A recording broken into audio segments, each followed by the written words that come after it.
Good evening, everyone. Nice to see you.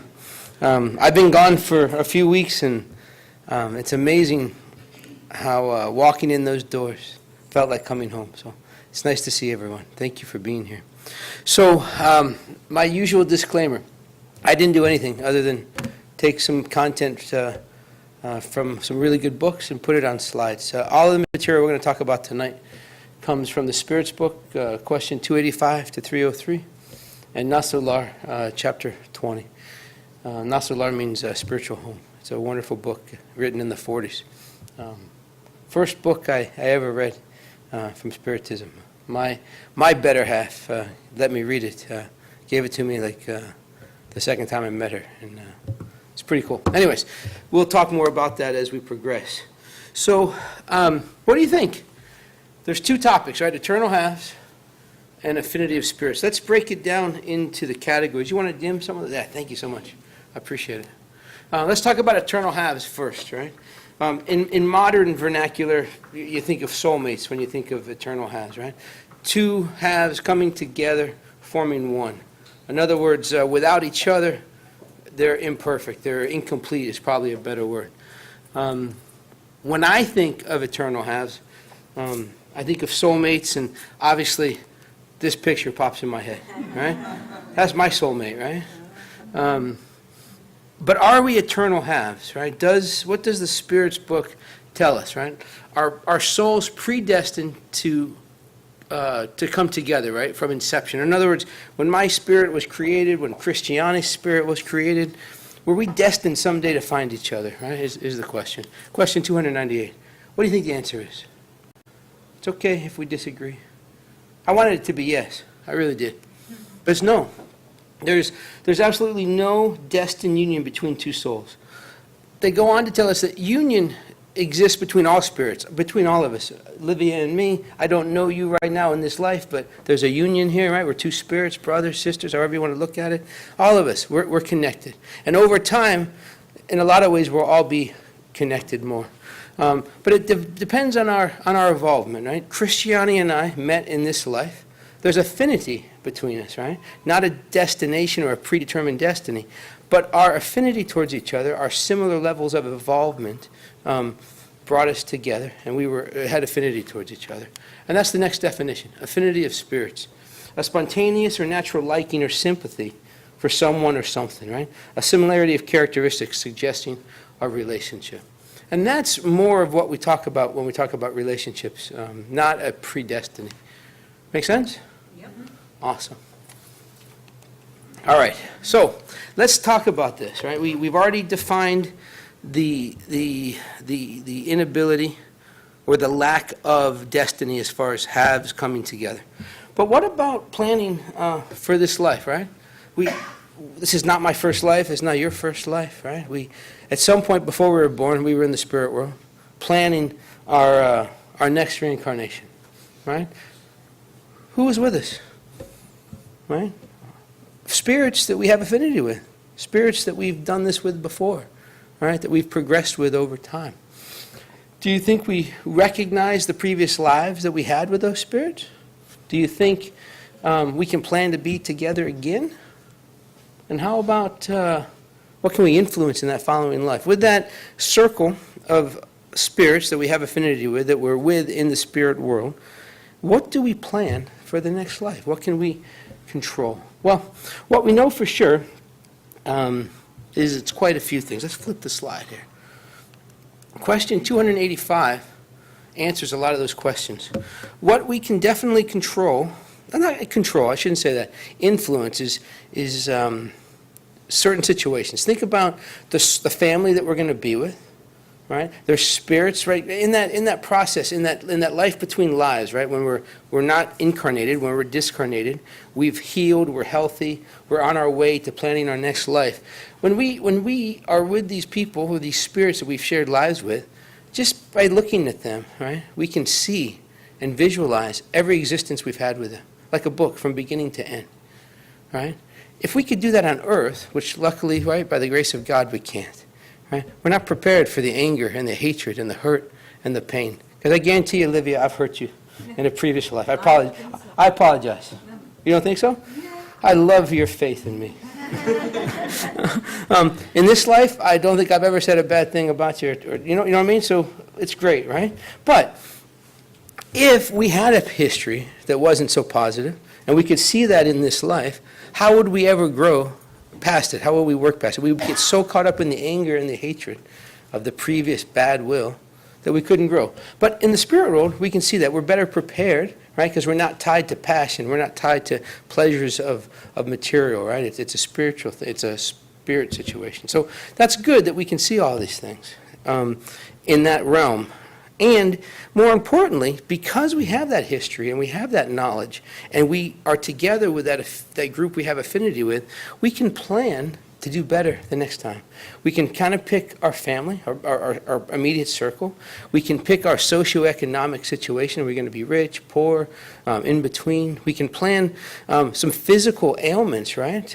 There's a great story about a surgeon in this life, right, that uses his hands to heal people. But in a previous life, he was a knight with a sword. He used his hands to kill. A life before that, it all ties to his hands now. As he evolved, using his hands for evil or bad intentions to then saving lives, right? So we can plan ways to correct wrongs in the new life because we know the mistakes or the shortcomings we had in previous lives. So all of these things are very good in the spirit world, because it helps us make big plans and a playbook, if you will, for the next life. If we could remember them in this life, the mistakes we've made, the people we've hurt, or the people that hurt us, it would not be very productive. So that's question 285. So the next question here comes that they ask us in the Spirits book is, do we see these spirits? I mean, like if I were to drop dead after the talk today, God forbid, right? I'm not ready, right? But if I did, who would I meet? Who would greet me? Would I see these people right away, right? Would it be loved ones, right, that would come to meet me? What do you think? Are we met by someone? Are we alone? What do you think? It's kind of a combination. It's not immediately, they tell us, right? The more tied we are to material things, the farther away we are from the light, if you will, the farther we are away from walking or living less materially, the longer it takes, because the soul needs time to dematerialize, to detach, right, from that envelope of the material life. So the more evolved we are, the less time we need. But ultimately, yes, we are going to be greeted, right? And most importantly to remember here is just because we die and we go to the spirit world and we have this time to decompress or dematerialize, we don't become pure and perfect, right? We basically dematerialize exactly like we are, right? Wherever we are in this life, what we're doing. So imagine, I don't know, I'm out drinking, I'm drunk, and I'm hanging out in the bar, right? And I have a heart attack in the bar. More than likely, I'm going to wake up surrounded by other people, other spirits that were drinking with me that night, right? If I was having an extramarital relationship and I had a heart attack with my girlfriend, right? Got no children here, right? Good, okay, good. I'm sorry. But if I died in that situation, right? After I dematerialize and I'm in the spirit world, I'm probably going to be surrounded or in the company of other people that were into the same thing. Sounds terrible, but does it make sense? Does it seem unfair? Or does it seem like a consequence associated with the action? Cause and effect, yeah? You are who you are, you do what you do, and you've got to work past that, all right? So when we are greeted, eventually, it's going to be by spirits that we have affinity with. Hopefully, I'm living right, I'm making good choices, I'm studying, I'm surrounding myself with positive things. When I die, that time period's short, and I'm greeted by loved ones, I'm greeted by people inspiring me that are trying their best to get better as well. We're not changed, our affinity doesn't change just because we die. If we're addicted to things, if we're caught up in ego and pride, if we're living away from the light, we're the same way when we pass, when we wake up in the spirit world, when we come around. But we start to heal, right? Doesn't mean we stay there forever. We evolve.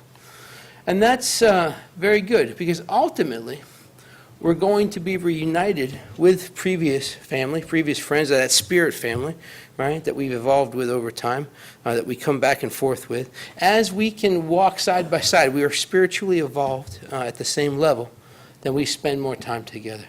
But we ultimately reach this level, these areas at different points, right? We don't always evolve at the same time. So, obviously as humans, I can have a special affection for people. I might have a special love and affection for my daughters, for my wife, for my grandmother, right? For great friends, right? More so than I might have for a stranger, right, that I haven't met. So the question here is, do spirits have these special feelings or sense of affection, or does that disappear in the spirit world? And the answer that we're given is it's similar to people, right?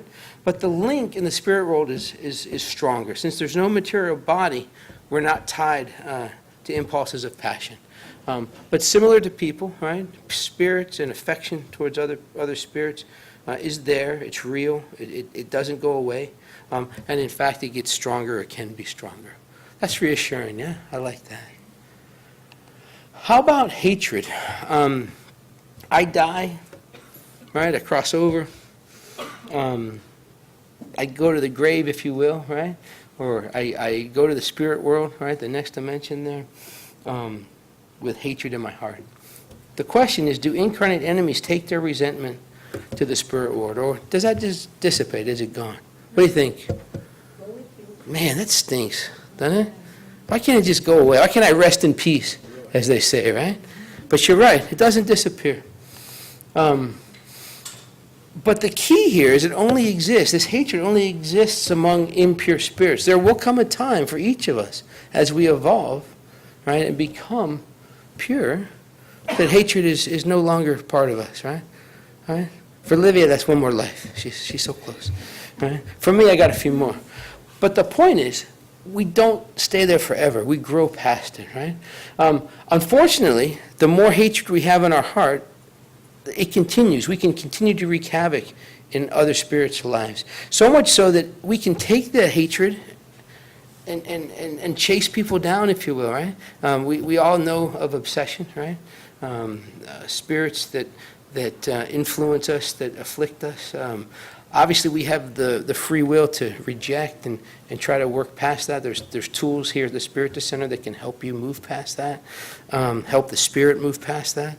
But it's very real, right? We can be so mad and so angry at someone for the things they've done in previous lives that we hunt them down and stalk them, if you will. I've never had a stalker physically in this life, but I can imagine it's like that, but even worse, because you don't even know necessarily who your attacker is.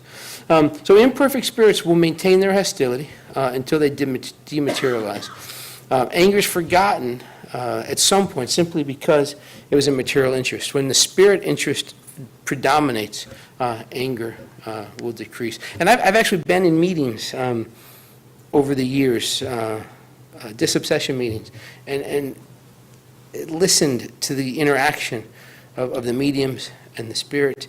And it's amazing, the love and the hatred in the room at the same time.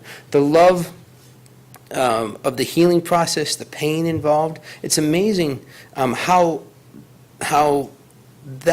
those emotions can continue after the death of the body. Because I associate so much of that with the human nature, the human spirit, right?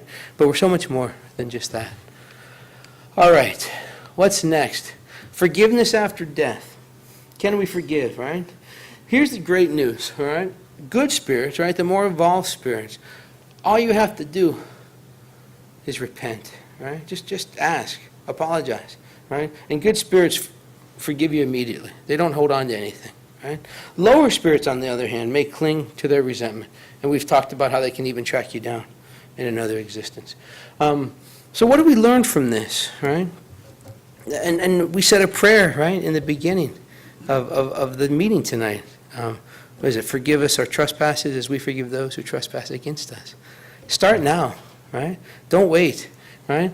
Obviously, by forgiving people that have done us wrong in this life, and just removing all of that anger and hatred from our psyche now, from our conscience now. It doesn't fix everything, doesn't eradicate everything, but it's moving in the right direction. Don't die with hatred. All right? There's a section in the back of the gospel, a chapter, if you will, all about prayer.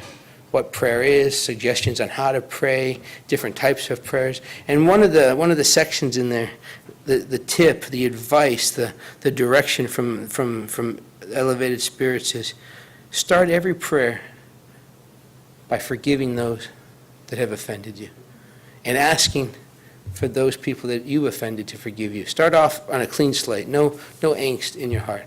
Just ask them for forgiveness. Forgive those that have hurt you, and then pray the rest of your prayer. So let's start now, right? Let's do it. So this affection that we have, right, whether it's good or bad, but let's go towards the good side now. There's the love in my heart, my affinity in my heart, my sympathy towards those people in my life. Now, if I die, does that carry over? And it's one of those yes and no, right? If my affection, if my sympathy for you is physical, if it's material, if it's based in ego and pride, it's going to dissipate. It's not going to carry over, right? If I have this true sympathetic affection beyond material, then it stays.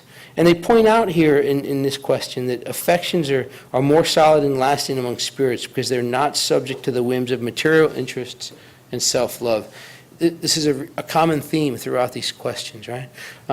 If my desire to be with you, if my relationship with you is based on material gain, right? Whether it's a physical relationship, whether it's monetary gain, or it's what you can do for me or what I can do for you, how we can evolve materially together. If that's the sole purpose of our relationship, if that's the basis of our affection, then it probably doesn't last.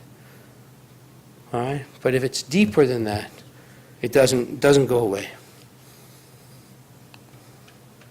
What creates this affinity between spirits? You ever thought about that? Why do we have this group of spirits that we have affinity with? When I die and I heal and I'm ready to grow and recover, why am I in that circle of spirits?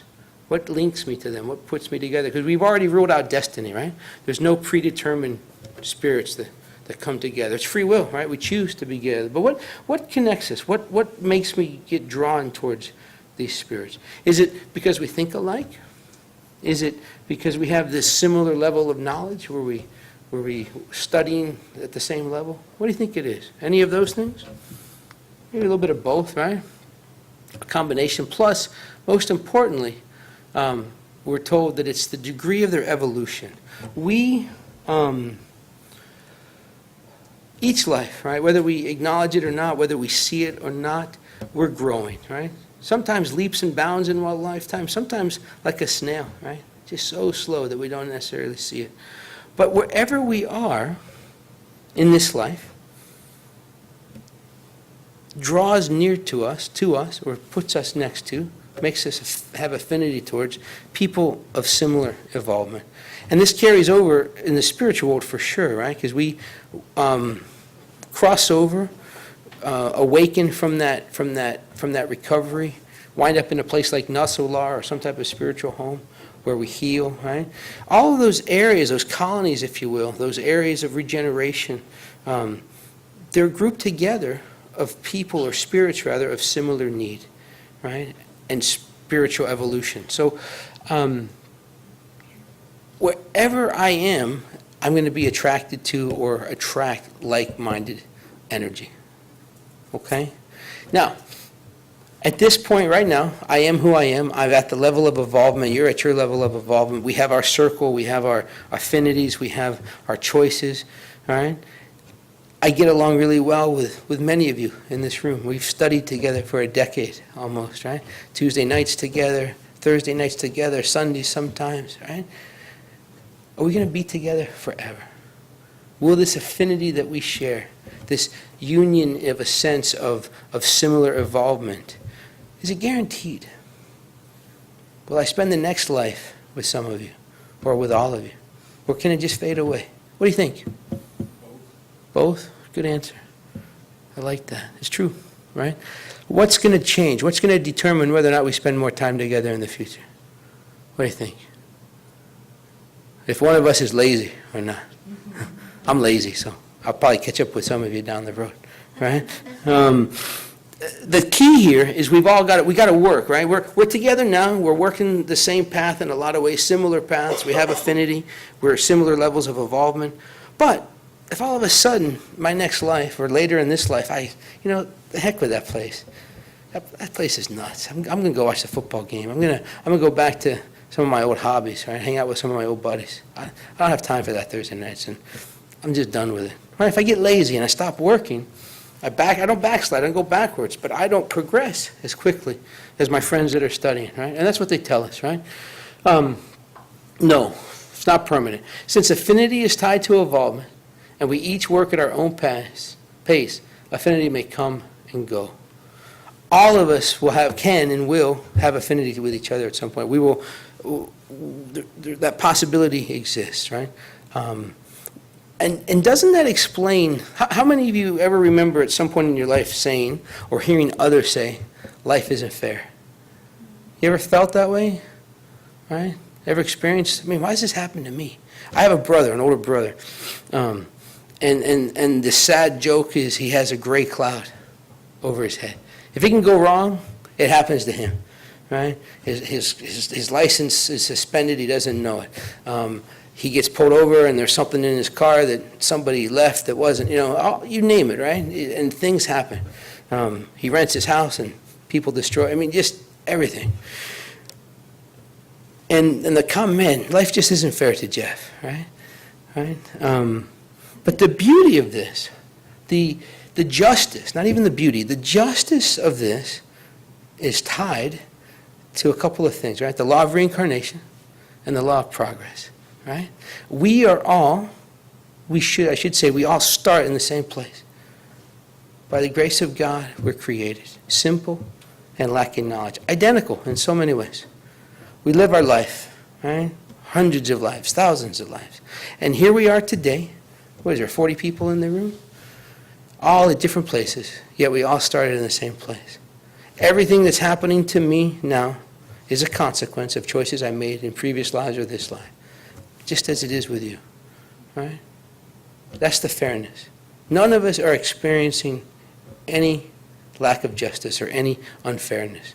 God does not favor me any more than he favors you. We are all living the life that we created based on the use of our free will. Not making a choice, making the wrong choice. Here we are, right? And at some point, we will share affinity with many different spirits. And the group, the circle, the affinity changes, right? Because I'm going to grow faster or slower than some. Is that hard? Is that hurt? Or does it make sense? Makes sense? Awesome. It didn't for me for a long time. But it does now. All right. What's next? Now we're going to talk about Nasolar a little bit. Has everybody read Nasolar? Or do I need to explain it a little bit? I think so. Okay. What's it about? No, just kidding. There's a spirit, Emmanuel? Oh, see? I should not, who was it? Thank you, Andre Luis. He's a physician, right?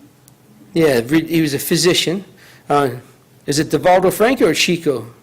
Oh, my gosh. Chico was the medium. Thank you. So I know the story, but I'm not good with the author. Is it important to know the author? Is it? Let me tell you about the story, because the story was amazing. My wife, 15 years ago, I met her at a convention. We're both audiologists. And I met her at the American Academy of Audiology. And she's walking across the floor. We're at this party. And I pray. I said, man, I hope she's coming over here to talk to me. Right? She wasn't. Right? But luckily, she talked to me. I said hello, and she thought I called her name. Anyways, we get to talking the next day. I take her to the airport. Long story. The short version of the story is I saw her like 2 weeks later. I just knew she was my eternal half. Now we know that doesn't exist. But we had affinity for each other. 2 weeks later, I see her, and she gives me Nasolar. Nasolar stands for, or means, translates to spiritual home. So this doctor, Andre Luis, dies, and he's classified as a suicide. Right? He's, what, suicide? What are you talking about? I'm not a suicide. He spent many years in the lower zone, right? Painful, caught up in pain and misery in some ways, but slowly and surely recovering, getting healthier, and he winds up in this hospital, this spiritual colony called Nasolar. And he's told he's a suicide, and it doesn't make sense to him. But then, as he progresses and he learns, I forget, maybe he smoked, maybe he drank, maybe he worked too much, he ate too much meat. I think he had cardiac arrest, heart attack, right? And it was suicide. His lifestyle killed him prematurely.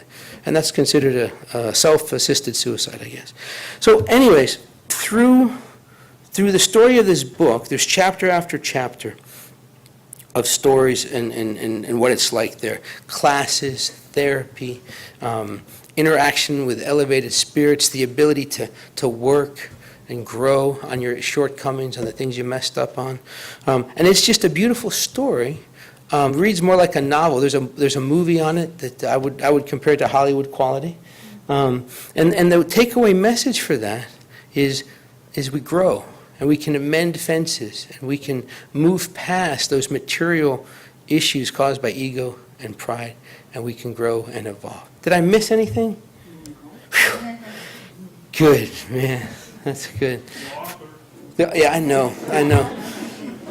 But it was Chico was the medium, right? Right. And Andre Luis was the spirit. That's right. Okay. There's a quiz at the end of this, okay? I hope you're paying attention. How do you spell Andre? I'm just kidding. So, chapter 20 of Nasolar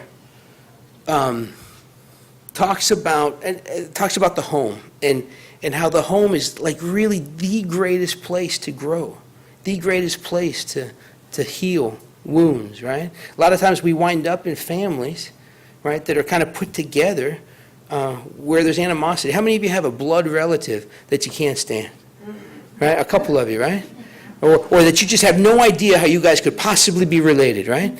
Right? Or you fight all the time. Well, guess what? More than likely, that's a spirit that you didn't get along with in the last life, and you guys chose to be together to find each other, hopefully, to see if it worked out, to work past it, right? So the home is a great place to overcome trials and tribulations, to mend fences. And they compare in this chapter, there's a lot of stories in this book, a lot of chapters, but in chapter 20, it says, compare the home to a 90-degree angle, all right? And on the y-axis, and remember, this book was written in the 40s, so the vernacular or the vocabulary, the analogies, probably didn't talk much about single parents, didn't talk about same-sex marriages, things like that. It was more man, woman, husband, what traditional, right? But from the vernacular of the 40s, right? So that aside, it still applies heavily to life today. It hasn't changed much in the sense of the two different angles on this. So they talk about the y-axis, the vertical axis, being the feminine mentality. And they talk about the x, or the horizontal axis, being the masculine mentality. And they call this, they tag this, the feminine side, always moving towards life's creative inspirations, right? Creating the home, creating the environment, creating the emotional stuff, right? All that, right?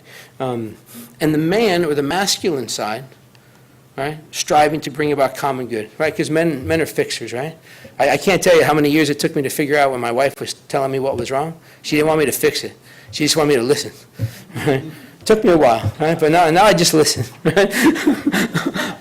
but it ties into this, right? Men, the masculine side of us, we want to fix things. We want to progress. We want to advance the race, right, or the civilization, right? So they talk about this feminine side and this masculine side, and then ultimately, what Andy Lewis tells us here is think about the home as this sacred intersection. So you've got the axes, and the space in between is where all the work happens.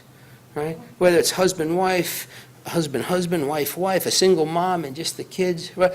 Whatever it is, grandma and the son raising children, right? Living together. It's that intersection between this creative piece and this common good piece where all the work happens, right? How many of you ever heard that most accidents happen within 5 miles of your home? I don't know if that's true. Are there any traffic engineers in here? I'm kidding. Is that true? Yes. Awesome. So, if most accidents happen 5 miles from your home, what do you think that means? It's common. It's normal. You see it every day. You don't have to pay as much attention. You're checking out your neighbors. What's that? Don't ever want to go home. You know that's not true. Okay, all right. It was funny, though. Because it's so common and we see it so often, we don't pay as much attention. Well, what's even more common than within 5 miles? Your living room, your bedroom, your kitchen, your backyard.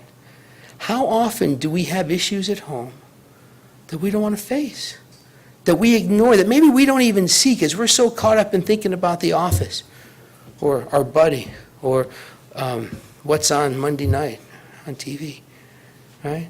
So accidents happen mostly 5 miles within your home. Some of the biggest opportunities and some of the biggest misses happen in the home. There's so much opportunity, right? Like that hug you and I gave each other tonight, right? I wanted it right away, right? I'm not waiting until the end like usual, right? I smiled. I felt his energy. Why don't we do that at home, right? Awesome. I got to emulate that. But here's the thing, right? I got 3 daughters at home. And when they were like that big, they were hanging on my legs. When I had one of my hands and 2 of my legs, right? Daddy's home, Daddy's home. Well, now one's 11 and 2 of them are 10. And I'm in the house for at least 6, 7, 8 minutes. I'm putting my lunchbox away. I'm cleaning out my dirty dishes. And then they look up, oh, hey, hi, Dad, right? Because it's so common now, right? They're just used to me, right? The love is still there, but we don't work as hard. So I would encourage all of you to read that book, Not So Lar, if you haven't read it. Who's the other? Andre Luis, right? But to this day, I thought he was just the main character. I thought there was a different spirit that dictated that book. He's the main character. Main character, but who dictated the book? He did. Oh, it's like an autobiography? Yes. Okay, now that makes sense. Thank you for clarifying. But the point is, read all the book, but look at chapter 20 and think about one thing you can do differently at home tonight and tomorrow to make it happier, to mend a fence, to bring the communication. How many of you text from room to room when you're trying to talk to your spouse? See? You got to stop that. Right? It's you love it, but man, let's look at each other, right? It's cute. All right, fair enough. Oh, if you're texting cute stuff, all right, fair enough. But does that make sense? I'm not judging, but my point is, there's such little things we can do at home to mend things that need to be worked out in our spirit. So I would encourage all of you to do that. And Stories on YouTube. There's a YouTube, right, the movie? I think you can see it on YouTube. There's also a DVD. I think you can download it they have a website. I think you can download it there. The title in English is Astro City. Oh, in English is Astro You City? get a PDF on it, right? I've watched the more recent version is in Portuguese, but it's got English subtitles. The English book, the translation in English is pretty good. You just go to Google Astro City, they have a free PDF, you can download it. But it's the most recent movie? I mean, the book. The book, I thought you meant the movie. Yes, the book, yes, okay, I'm sorry. I'm more of a visual guy, I want to watch the movie. The book is more interesting. Yeah, or just grab one on the way. We probably have one in the library you can check out tonight. So I'll leave you simply with, I hit something here. I got all worked up about Andy, there we go. So I'll leave you with this, all right? And this is not my words, right? This is from chapter 20. It says, a home is where spirits meet to bring about an essential understanding between those two mentalities, the creative side and the common good side. right? It's the temple where, I love the word should, right? It doesn't say it's the temple where we reach. It's the temple where we should. So he acknowledges, right? He's the author, the shortcomings. Look, I died in that life, he says, I did this, I did that, and he has such remorse and pain about the things he didn't do as he's looking back. So don't wait until you're in the spirit world wishing that you could go back and change things. Start now, right? Where we should reach for spiritual communion rather than just physical union. Thank you for your time and attention. I appreciate the opportunity to put this together.